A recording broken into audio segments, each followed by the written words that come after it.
God, how are you doing today? I'm pretty good. Arias, nice to meet you. Nice to meet you too. Okay. Let me just first off tell you a little bit about myself. My name is Arias. I have a master's in social work. I've been in this field for about 14 to 15 years now. Okay. I'm very invested in what I do. I try to look for a solution rather than blaming the problem on the client. And if you're willing to work with me and give me 110% effort, I am also willing to give you the same amount of effort, so we can work together and try and work around whatever's going on with you. Okay. Let me first of all tell you that everything you say here is confidential. Okay. It will not be outside of here. It will not be said. I hope the same goes for you, so you know that. So feel comfortable to speak freely and let me know what's on your mind. Okay. Tell me a little bit about what's going on, Sean. What brings you here today?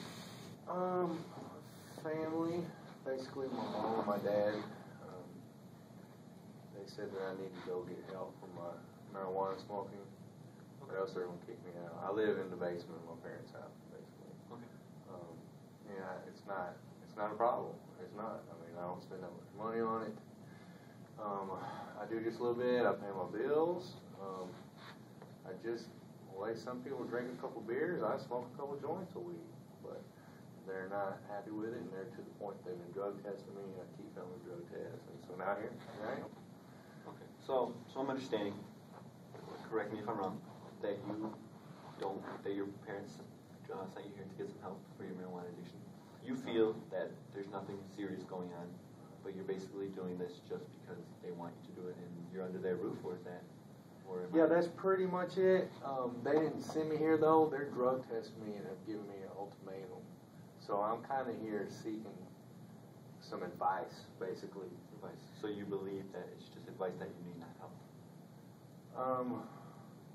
Either. I'll take advice or help. I mean, I do know I don't want to be kicked out of my parents. I don't have much. It's too expensive for me to be on my own. So I think I want to quit at least for while I live there or something. I don't know. So basically, your parents have tried to stop this from going on, and they obviously care about you because, if they did not, you would not be here because you would be on your own making your own decisions. And you are a grown man, you can. But if your parents feel that this is the last regard, the last option, then maybe it's time to open your eyes and look if there's a change that needs to be made. Okay. I don't know exactly what your parents feel about the whole situation, but I do know that they want to get you some help before it elevates. Does that make any sense to you? Yeah, it does. Okay. I do believe they care about me. That they're trying to help me. So you mentioned earlier you smoke a few joints a week. Give me a little bit more information about that. You feel like every week I buy the same thing from the same guy. I buy a half ounce. Okay. And then I usually smoke a couple joints on Saturday.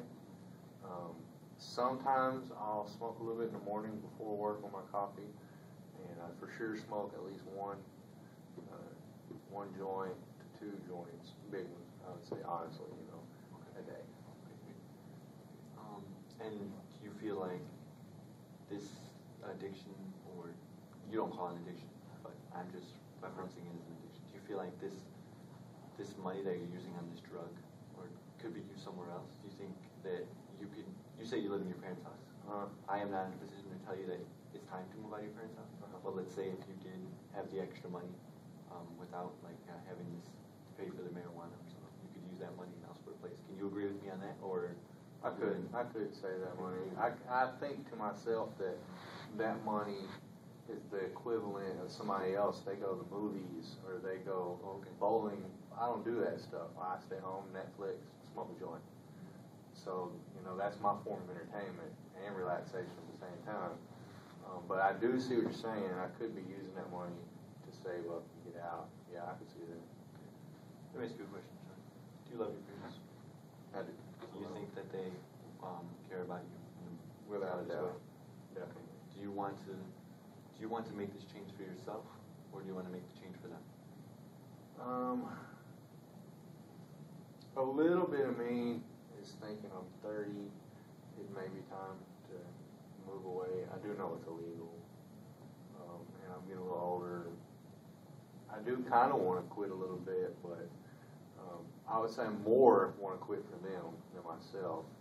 There's a little bit of that in me, though. Want to quit for myself. Okay, great. Okay, Sean, so I've learned a little bit about your addiction today. Okay. And like I said at the beginning, we're going to step by step every week if you can continue to come to your appointments, because this is court mandated. Yeah. So if you can continue to come and work with me, I'm not saying that we can resolve this issue, but we're going to look for another possible choice for you besides marijuana. Okay, I appreciate that you can accept what needs to be changed, and I look forward to helping you with that. Okay. For this week, I'm not going to give you any homework.